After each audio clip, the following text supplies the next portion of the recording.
Bana banjye karame papa karame papa karame papa mugira amahoro y'Imana.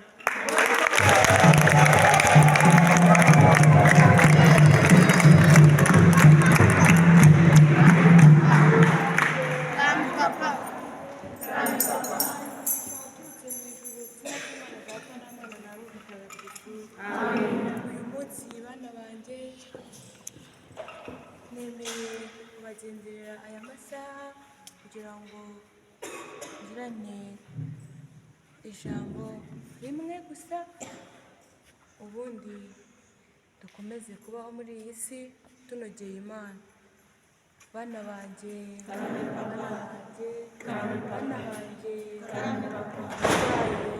namwe barushye kandi muremerewe, banyabibazo muraho neza. Nje kuri uyu musozi mutagatifu, aho ntuye, aho nirirwa, nje kubasuhuza kandi no kubashimira, kandi nje no kubahumuriza. Bana banjye, uyu munsi mwabonye abashyitsi, ku bana bo mu rugo murabizi. Bana banjye baje hano muzanywe n'iki?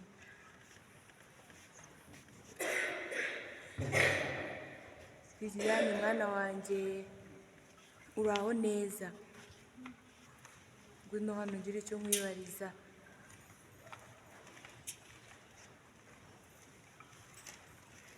Uri mwiza Mariya, mwiza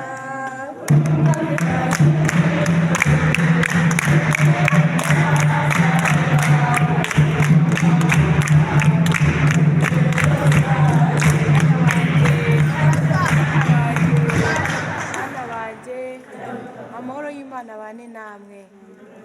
Ni byinshi mwana wanjye, ni wowe mbwira.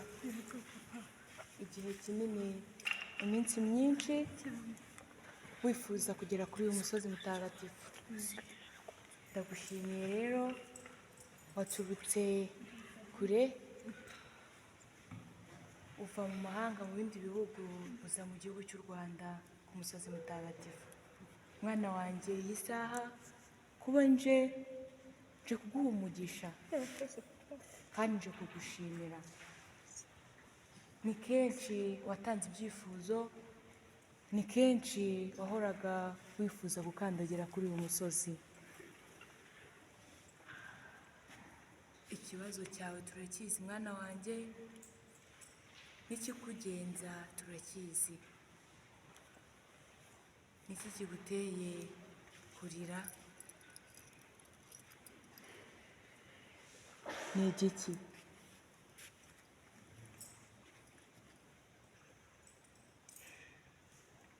Humura, ufite isoni se?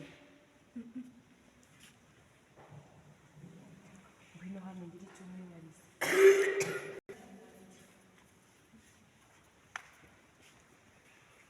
Izi ndabo abana baba bateguye, iyi ni ivaze urayizi.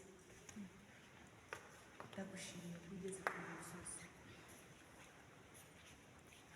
Bana banjye, igitangaza gikomeye, aho umwana w'umuntu ari hanze y'igihugu cy'u Rwanda agahora yifuza kuba yakandagira hano. Icara uruhuke, icara ugwe neza, nta kibazo wagize mu nzira, nta kibazo wagize ugeze hano. Niyo mpamvu nje kuguha umugisha kugira ngo uronke, kandi mwana wanjye ndakubwiza ukuri ko ntacyo uzamburana. Naguhaye byinshi, ariko ikintu kimwe gusa cyari kikugoye. Nagira ngo nacyo nkubwire ko ugiye gusubizwa. bana banjye bana banjye bana banjye, ni umusozi w'umugisha, umusozi w'ibisubizo, umusozi mutagatifu, umusozi w'ibyishimo. Yewe urushye kandi uremerewe n'imitwaro, ngwino muruhure. Tambagira ukomeze uze muri iyi ngoro, kuko umugisha y'amaturo bye byiza.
gace ka mbere tube tugasubikira aha ngaha aho Yesu yaje gusura abashyitsi baje uyu munsi badasanzwe kuko twakomeje kujya tubibereka bahagararanye twakomeje kugenda tubibereka rero turasubira mu gace ka kabiri. Ndabona aba bashyitsi bari kumwe barangije, reka tuze dusubire mu gace ka kabiri.